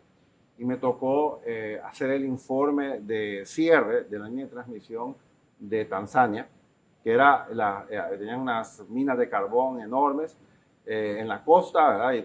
Y las minas de oro estaban 1000 kilómetros adentro. Y esto es Tanzania, y donde hay jirafas, hipopótamos y toda esta cosa. Y se construyó una línea de 1000 kilómetros en 400 kilovatios. Y hablaban Swahili, Hakuna Matata, toda esta cosa, en 400 kilovoltios. Si le preguntamos aquí al compañero René cuál es la potencia, a qué voltaje son las líneas de transmisión de Honduras, 230 kV. 230.000, 169, Imagínese. 13.8, 34.5. Bueno. Y allá en África, en medio de la nada, 400 kilos, ¿cómo se llama? kV. O sea, no pensamos en grande. O sea, aquí hace falta un anillo de transmisión eléctrica que una Ceiba, no sé por qué Ceiba está maldecida por la ENE, ¿verdad? Que no le pueden hacer una anillo de transmisión decente que conecte a Ceiba, Trujillo, Tocoa, ¿cómo se llama? Olancho, Tegucigalpa. Es un anillo que eso nos garantiza continuidad de servicio, porque si se arruina en un lado, pues se busca la otra ruta. Pero estamos con proyectitos de 230 kV. No, señores, tenemos que empezar en grande. Volviendo a Tanzania, ¿por qué me impactó mucho? Tienen una isla preciosa, que, apúntese ahí para que vaya, se llama Zanzíbar. Una playa con arenas blancas preciosas. Y me llamó la atención que vino un cable submarino. Y entonces le digo, ¿y esto? Sí, hace como 20 años lo pusimos. Dice, las islas las conectaron porque era muy cara la energía eléctrica ahí. Entonces yo digo, ¿por qué no podemos pensar en un cable de fibra submarina para la energía eléctrica, para la Mosquitia, para Roatán, para Utila, para Guanaja, ¿verdad? Para que tengan tarifas más sensatas? O sea, son proyectos al alcance de la mano, tenemos el acceso al financiamiento, pero francamente, si ponemos políticos que no entienden, no conocen del tema a dirigir esa empresa, estos van a seguir haciendo lo mismo de siempre, ¿verdad? ¿Este gobierno está privatizando la ENE? No, no lo está haciendo. Yo creo que si algo tiene este gobierno, y quizá mi mamá es la que me dice que critico mucho al gobierno, pero si algo está haciendo muy bien este gobierno es abrirse a una agenda de reforma al sector eléctrico, y hay que aplaudirle, hay que apoyarle. Yo llamo a los partidos de oposición a hacer oposición inteligente en el sentido de poner salvaguardas para que no nos metan gol, como dicen, por la cocina, ¿verdad? En una privatización, en asegurar que el ENE se mantenga en propiedad del público, en que si se va a regir por el Código de Comercio, no usemos ahí una regla leguleya ahí para vender acciones del ENE a un grupo privado, ¿verdad? Nacional o extranjero. O sea, si esas son las preocupaciones, publiquemos los morosos, avergoncemos a todos los que le den dinero al ENE, ¿verdad? O sea, tenemos que hacer lo que sea necesario. El problema fiscal del ENE es el problema de Honduras. Si no resolvemos el problema del ENE, no vamos a hacer nada. Esto lo dice el Fondo Monetario Internacional, lo dice el Banco Mundial. De hace muchos años a mí un periodista me contactó y me dice: Dante, ¿usted sabía que usted está en el primer informe que se habla de decisión? Ay, ni me acordaba, le digo, pero sí, fue en el 2008, en el Banco Mundial. O sea, esto se ha venido, ya llevamos 20 años discutiendo esto. Yo creo que terminemos, ¿verdad? Creo que el punto que usted hace es: ¿quién manda el ENE? La mala política. Y tenemos que desterrar esa mala política del ENE y dejar que las personas que entiendan del sector eléctrico trabajen y desarrollen esa empresa, y no pensemos en el ENE, así como no pensamos en el celular. Yo no pienso que va a haber un apagón de mi teléfono Claro, mi teléfono Tigo. Yo no pienso en eso. Yo creo que nadie piensa, anuncios, no va a haber servicio Tigo el domingo. O sea, ni siquiera se nos ocurre. Hoy hay cortes programados, ¿no? Hay cortes programados en algunos sectores del país. En la capital siempre hay cortes de energía. Y hay veces que le hablan que no, es que fíjate que no hay luz. De las 8 a las 5 o 6. O préstame tu para irme a bañar. Sí. Ahí me puedo llegar a ver el partido. No hay luz. Eso. En enero. Mire, si hablamos nosotros de gestión de pérdidas, gestión de recuperación, hay que empezar a dar, digamos, algunos parámetros. Analizando los reportes que oficiales que la Secretaría de Energía emite, nosotros podemos ver que el 54% de la demanda es residencial, 24% es comercial, prácticamente el otro 24% es industrial, y la diferencia gobierno y otros. No es lo mismo hablar de combate contra el hurto que recuperación de cuentas por cobrar.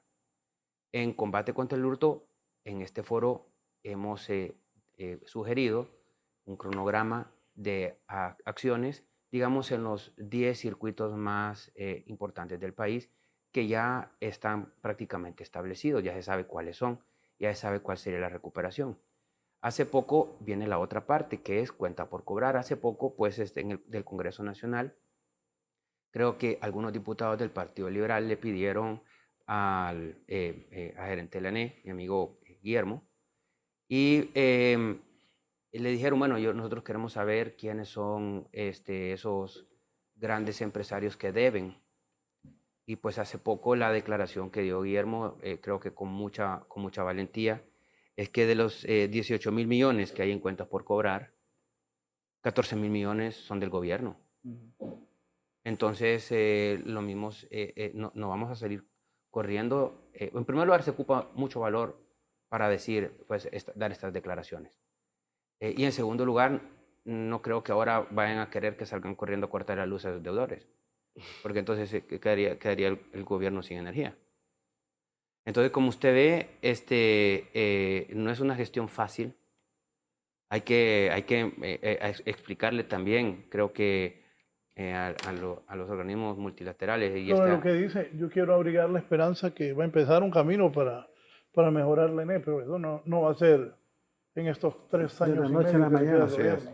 Ojalá que sienten las bases de cambiar. Eso es, o sea, no es un problema fácil, o sea, no es un problema que se va a resolver en un gobierno, y esa es también parte del mensaje que nosotros tenemos que dar. El otro día vino toda la gente del sindicato. ¿Cuántos empleados hay en la ENE? 2.394, ¿no? Yo me acordé de Hondutel. Hondutel era una gran empresa, ¿se acuerdan? ¿De acuerdo? Sí. El otro día un amigo me dijo, no, mi señora Jeva pues no le pagan. Imagínense. Y las prestaciones tampoco. Ojalá que esto mejore. ¿Va hacia ese camino? ¿Ven que está este gobierno fijando hacia allá? La ENE se puede rescatar. O sea, la ENE y el sector. La ENE es uno de los actores principales del sector. Hay que poner, digamos, las cosas en orden, hay que tomar las decisiones, a eso va a ocupar algún valor para hacerlas y el acompañamiento de todas las bancadas o la mayoría para hacerlo. Pero sí tiene solución. Y la solución está, digamos, siendo plasmada o se intenta que sea de la mejor manera, no va a salir perfecta en este nuevo marco, porque este marco es el que va a traer las inversiones. O sea, mire, la licitación posiblemente nos tardemos de 6 a 8 meses en establecer las bases y después llamarla, o sea, ejecutarla y que vengan las empresas que confíen en el país, que confíen en el sistema, que participen y que eso empiece a dar soluciones. Pero perdón, ahí, ¿cómo va a venir una empresa a Honduras, a un inversor extranjero, a invertir miles de millones de dólares si sabe que a los que ya están establecidos no les pagan? O sea, perdón, eso no funciona. O sea, tenemos que resolver el TPLD para poder invitar a otros. Así es. Y solamente acotar algo con los municipios. Esto se hizo un año nada más. Eso le dice que no es fácil hacerlo. Estoy seguro que fue don Arturo Alvarado, perdóneme don Arturo si lo estoy citando mal, pero un par de municipalidades de la zona norte, no voy a decir nombres para no meterme en problemas, debían un resto de plata. Entonces lo que se hizo en ese momento fue un plan de pagos. Se le deducía un par de millones de la transferencia municipal a todos estos municipios.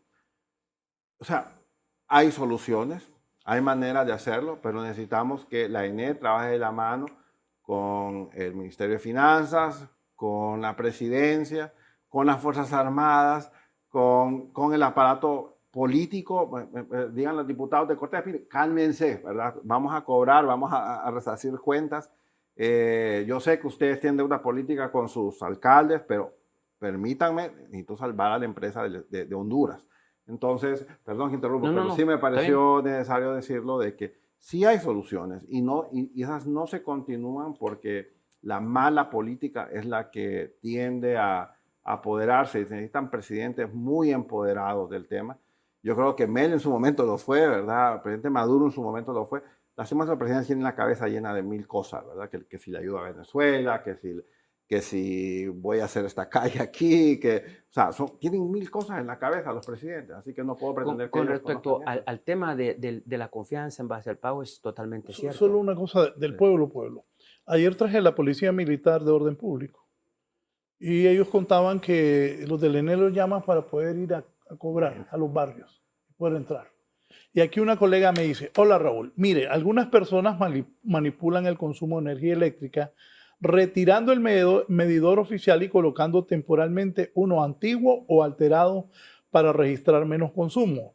Luego, al acercarse la fecha de la lectura, reinstalan el medidor original para aparentar un consumo normal, mientras otros pagamos justo lo que nos cobran. También no es fácil que la gente agarre conciencia. Claro, por eso le mencionaba que 54% de la demanda es residencial.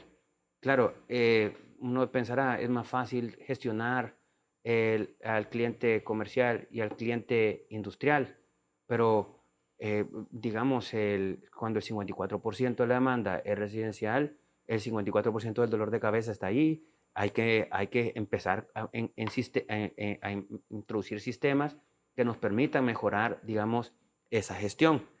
Yo le decía que referente al tema de pagos, uno de los mecanismos, el gobierno no va a poderlo pagar todo de la noche a la mañana, así como estamos. Entonces, uno de los mecanismos que se están estableciendo, digamos, es la relación comercial entre privados. Entonces, gran parte, digamos, de esa demanda industrial, que no toda, pero sí una buena parte, se puede gestionar directamente. Y la otra parte, pues, tendremos que tener siempre una ENE competitiva. Yo creo que la base del desarrollo de los países es la competencia. Yo no miro una ENE distribución en condiciones que no pueda competir. ya dándole las herramientas, ya dándole el marco jurídico, ya, dándole, digamos, el apoyo financiero necesario, NE Distribución puede hacer, digamos, la lucha en un mercado abierto. Mantener las cosas así cerradas como estamos solo nos va a seguir dejando lo mismo que hemos tenido hasta hoy. Déjeme decirle que si así seguimos así como estamos, al término de este gobierno, vamos a andar en 160.000 millones de lempiras de deuda total. Y sin contar el hurto, ¿verdad? Cuando hablamos también de los 50 millones de lempiras que se pierden diarios, esos 50 millones de lempiras hay que también explicarlo, son lo que la ENE pierde. Pero si nosotros metemos el efecto económico de no tener energía en la industria, en el comercio, etcétera, el efecto económico es muy grande. Ni siquiera yo me podría atrever a dar una cifra. Así que yo sí creo que un llamado a las bancadas de que perfeccionemos a la mayor brevedad. Este proyecto es un buen proyecto, pero hay que sacarlo adelante, y hay que sacarlo adelante si es posible cuando se vuelven a reunir, que creo que es el 22 de julio. Hay que tratar de sacarlo adelante, de lo contrario esto va a continuar. No hay manera de que esta hemorragia se detenga. Bien, voy a hacer solo permítame hacer una pausa. La gente me pregunta quién responde por las pérdidas económicas que ocasionan los cortes de energía. Volvemos.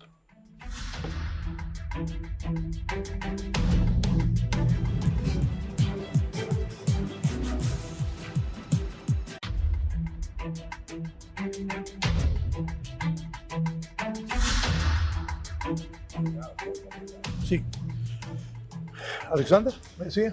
Sí, no, yo lo que estaba era reforzando lo que planteaba el doctor Moss y el ingeniero Benaton, es que debe de existir una gestión de cobro, pero una gestión de cobro que vaya de acuerdo para llegar a algún compromiso con los mismos deudores y llegarle suave, pues mira, vamos a llegar a acuerdos de pago en esto y esto, pero yo necesito que tú te pongas al día. Así como tú estás cobrando tus impuestos, yo también necesito la plata de lo que te estoy vendiendo. Entonces, es muy cierto eso, la deuda más grande la tiene el gobierno, las instituciones del Estado, los ministerios, y recordemos que a cada ministerio se le asigna su presupuesto anual, pues, y de ese presupuesto va para poder pagar servicios. Entonces, en ese sentido creo que tenemos que tener una gestión de cobro, buscar un mecanismo, cómo llegamos a acuerdo con los mismos proveedores o con los mismos clientes que le estamos vendiendo la energía. Y bueno, y recordemos también que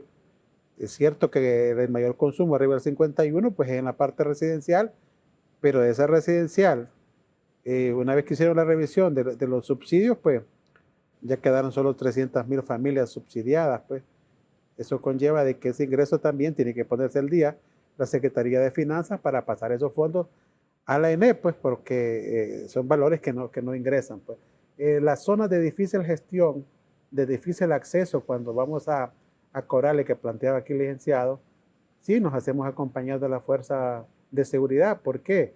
No podemos exponer a nuestros compañeros técnicos que vayan a una zona de difícil acceso donde en realidad no se quiere dejar ingresar, y lo que se está buscando son mediciones remotas, o sea, mediciones piloto.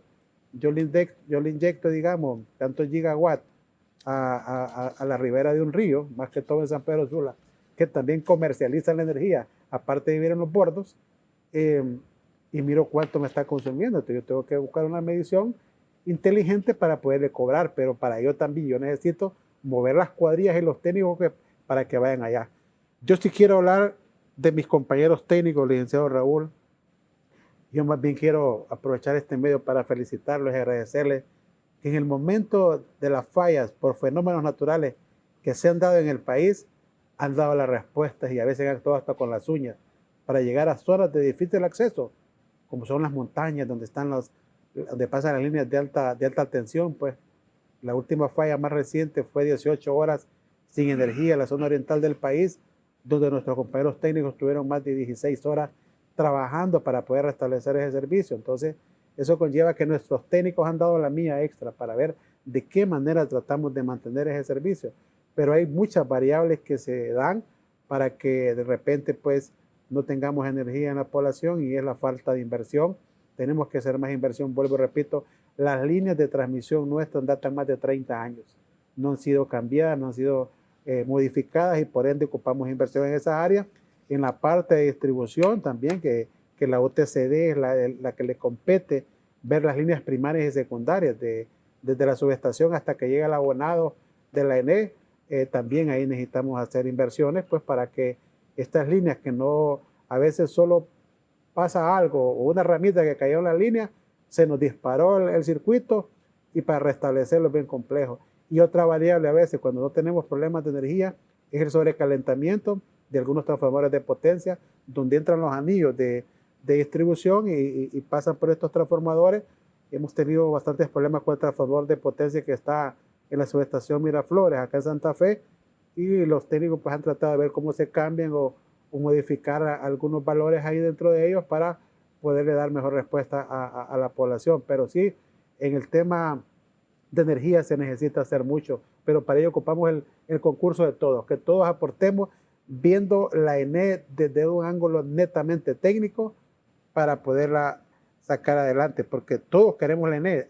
Aquí nadie quiere que esta empresa se privatice, menos los trabajadores. El promedio de nuestra gente que está en la empresa tiene más de 20 años de estar en la misma, han sido calificados, han sido capacitados, han sido certificados. Mucha gente, tuvimos convenios con el Red Merge que está en Estados Unidos, y muchos técnicos nuestros fueron capacitados con esa compañía que es un monstruo de inversión eléctrica en Estados Unidos. Y yo creo que ese recurso humano hay que cuidarlo y hay que valorarlo. Bueno, en este tema que es bien complejo, que hemos dado algunas soluciones como panelistas, hay algo que debe primordiar entre la clase política, aunque si bien aquí no hay ningún representante del Congreso Nacional, en este foro ustedes han visto algo que es de vital importancia para el país: diálogo. A través del diálogo, a través del consenso, a través de encontrar esos puntos intermedios donde sí se pueden ceder algunas cosas y avanzar hacia una reforma, es como Honduras va a salir hacia adelante.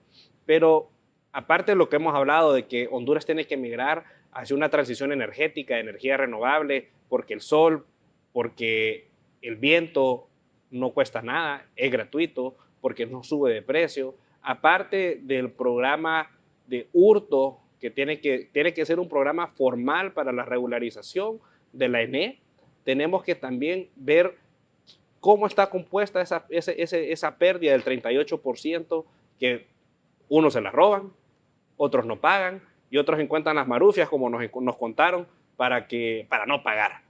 Tenemos que también ver que este es un tema que el INA y el IP deben de incluirse dentro de esta solución.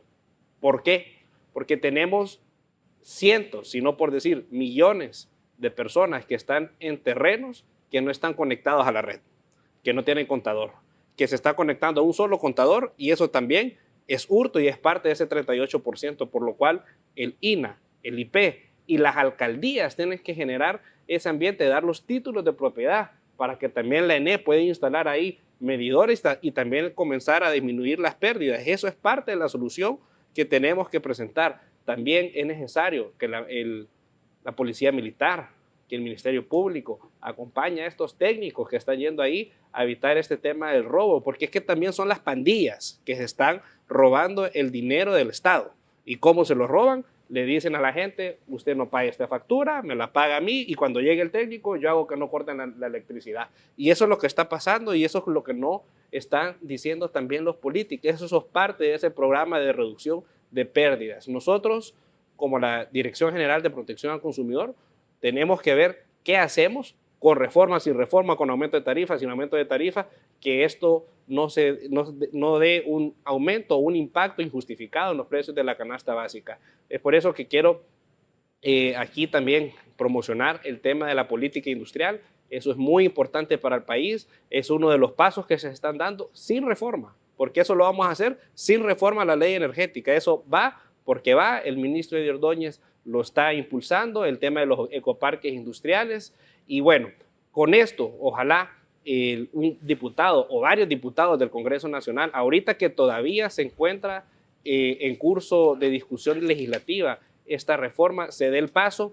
También es necesario que los diputados, mire, cuando uno se mete a política, porque yo también me considero político y me considero un político joven de una nueva generación, uno se mete para solucionar los problemas.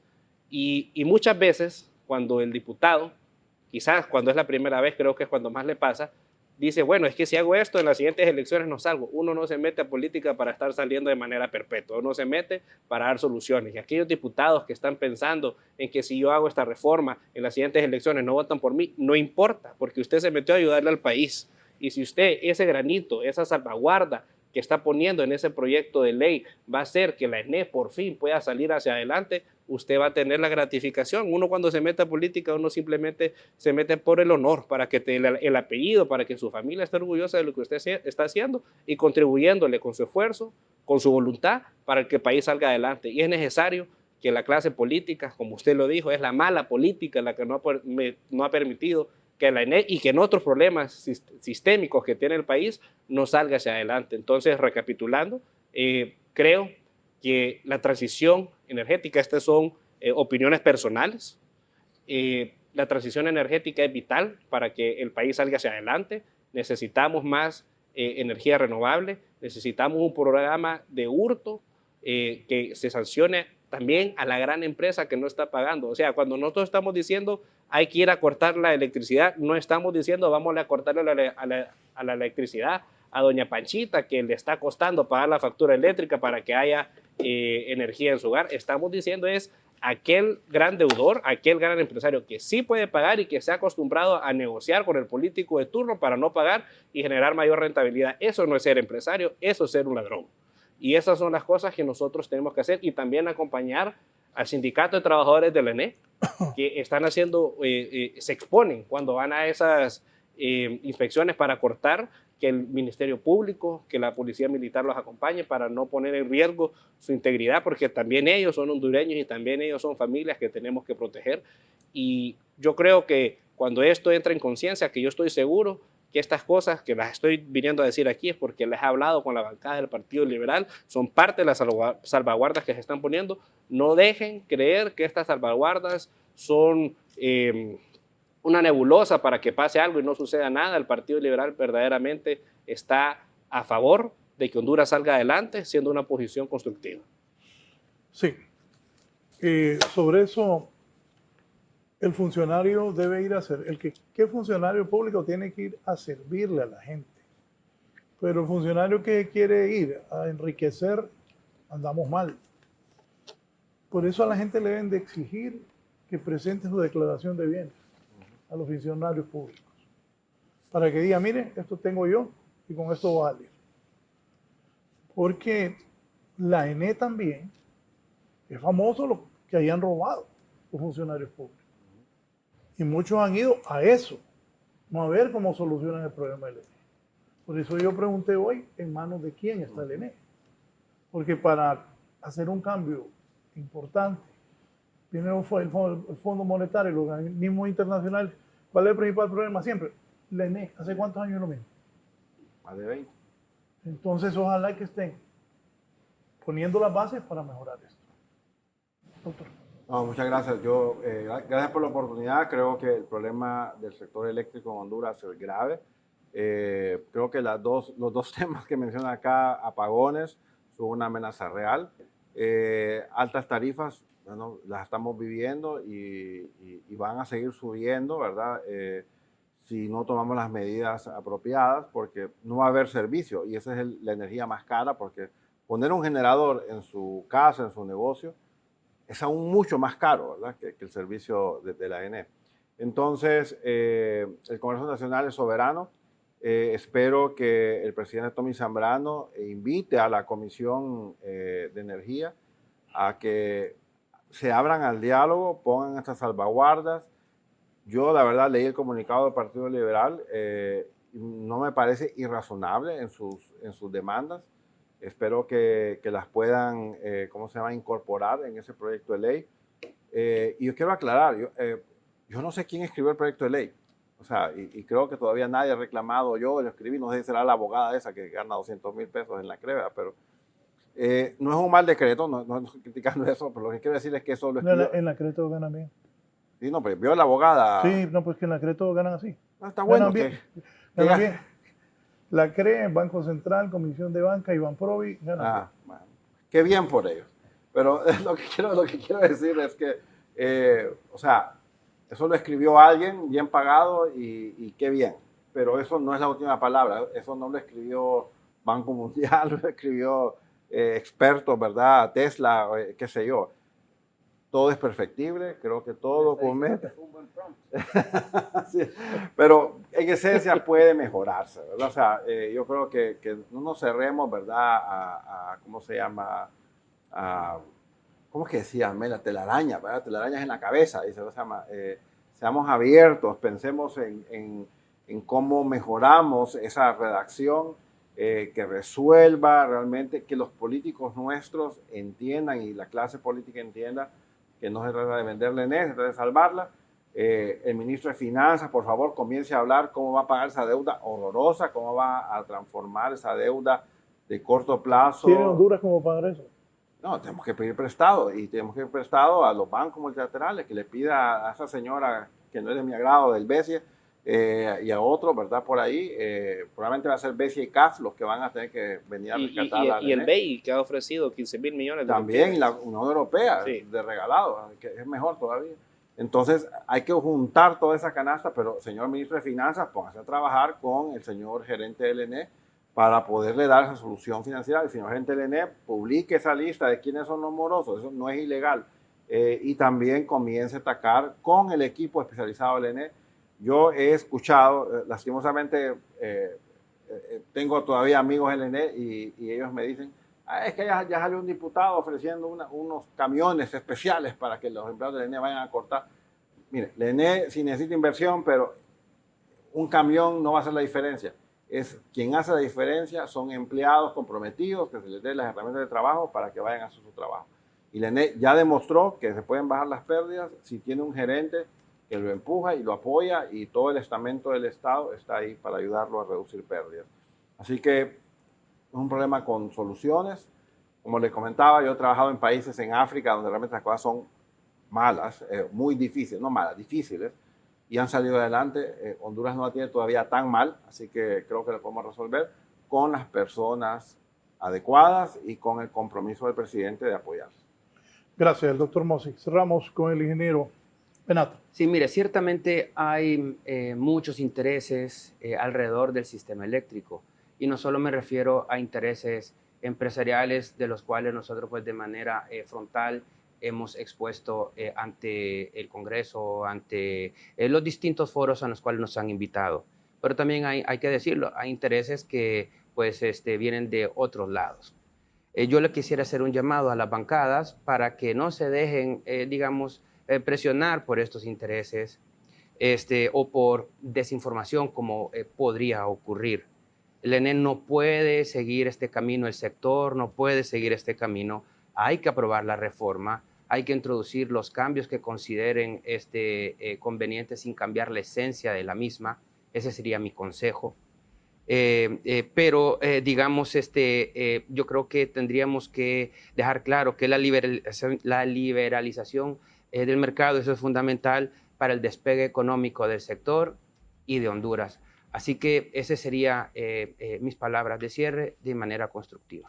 Gracias al ingeniero Eduardo Benatón, presidente de la Asociación de Generadores de Energía Renovable, a don Alexander Godoy, secretario general del STENE, y don Danilo Lou, director de Protección al Consumidor, al igual que al doctor Dante Mossi, presidente del Banco Centroamericano de Integración Económica. Poneme los partidos de hoy, porque como estamos en modo mundial también, ojo, no sé, los que vayan llamando, los que les van a cortar la luz hoy a los amigos para pasarse a la casa de los amigos. Australia enfrentará a Egipto, Argentina a Cabo Verde. Entiendo, la gente está diciendo que es que le prepararon eso a Messi. Eso fue un sorteo. Eso fue un sorteo. Hoy el portero de Cabo Verde no creo que alcance a taparle todo a Argentina, y el partido Colombia gana, ojalá Colombia ganara, pero gana es un equipo bastante difícil. Gracias a todos, tengan un buen feliz fin de semana. Pues, les repito, llamen a sus amigos, vean, anuncian, ¿verdad? Los cortes. Sí, hay corte el domingo, hay corte el sábado, día. Los domingos casi es el despeje para transmisión. En distribución se da. Mira el doctor Mossi riendo, Sí, el día de semana. Yo solo quiero decir algo, disculpe, Raúl. los trabajadores le apostamos a una ANE 100% pública y nuestro lema es Te queremos pública. Danilo.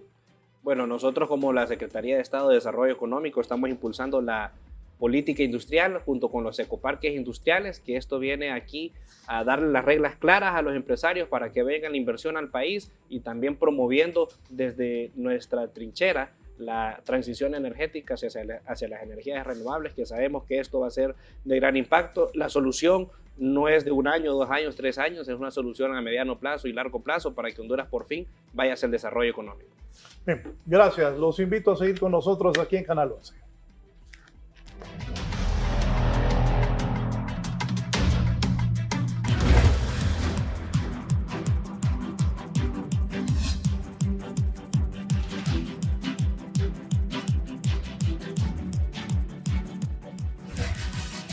Esto es La Entrevista con Raúl Valladares.